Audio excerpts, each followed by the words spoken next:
നിമിഷപ്രിയയുടെ action council നൽകിയ ഹർജി ഇന്ന് സുപ്രീം കോടതി പരിഗണിക്കുന്നുണ്ട്. വധശിക്ഷ നടപ്പാക്കാൻ നമുക്കറിയാം 2 ദിവസം മാത്രമാണ് ബാക്കിയുള്ളത്. 16-ാം തീയതി കോടതി ഈ ഹർജി ഇന്ന് അടിയന്തരമായി പരിഗണിക്കുന്നുമുണ്ട്.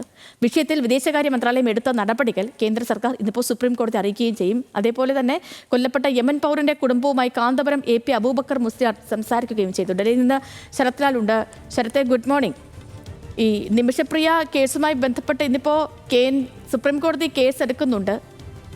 അതിനുമപ്പുറം ഏറെ ആശ്വാസകരമായ കാര്യം ഇന്നലെ കാന്തപുരം അബൂബക്കർ മുസ്ലിയാർ ഈ കുടുംബവുമായി ബന്ധപ്പെട്ടു എന്നുള്ളതാണ്.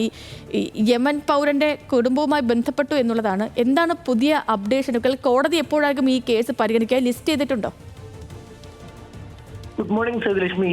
കോടതി ഇന്ന് 12 മണിയോടെ ഈ കേസ് പരിഗണിക്കുമെന്നാണ് ഇപ്പോൾ ലഭിക്കുന്ന സൂചന. കാരണം സീനിയർ അഭിഭാഷകൻ അഡ്വക്കേറ്റ് ബസന്ത് ഇത് സംബന്ധിച്ച് കഴിഞ്ഞ ദിവസം മെൻഷൻ ചെയ്തപ്പോൾ കോടതി വളരെ വ്യക്തതയോടെ പറഞ്ഞത് അടിയന്തര സാഹചര്യമുള്ളതിനാൽ ഫുൾ ബെഞ്ച്, അതായത് ഇന്നാണ് സുപ്രീം കോടതി ആരംഭിക്കുന്നത്.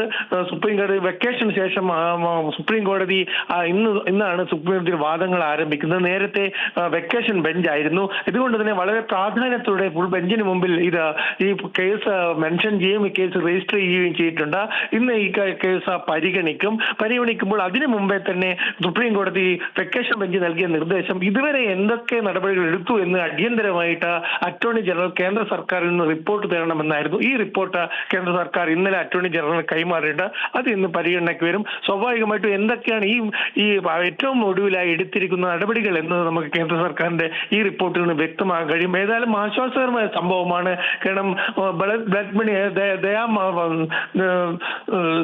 ബ്ലഡ് മണിക്ക് വേണ്ടിയുള്ള സന്നദ്ധത അല്ലെങ്കിൽ ആ കുടുംബം ബ്ലഡ് മണി വാങ്ങുവാൻ തയ്യാറായി എന്നുള്ള വാർത്ത പുറത്തു വരുന്നുണ്ട്. ഇതിന്റെ തർക്കങ്ങൾ മാത്രമാണ്, എത്ര രൂപ എന്നുള്ളത് മാത്രമാണ് ഇപ്പോഴുള്ളത്.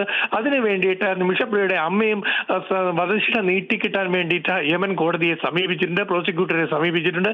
ഇതൊക്കെ കൂട്ടിവയ്ക്കുമ്പോൾ നമുക്ക് ആശ്വാസമായ വാർത്ത നമുക്ക് വരും എന്ന് തന്നെ വേണം നമുക്ക് കണക്കൂട്ടി. എന്തൊക്കെയായിരിക്കും അങ്ങനെ തന്നെ നമുക്ക് പ്രതീക്ഷിക്കാം. ഒരു ആശ്വാസകരമായ വാർത്ത അവിടെ നിന്നും കേൾക്കാൻ സാധിക്കുമെന്ന് തന്നെ നമുക്ക് പ്രതീക്ഷിക്കാം.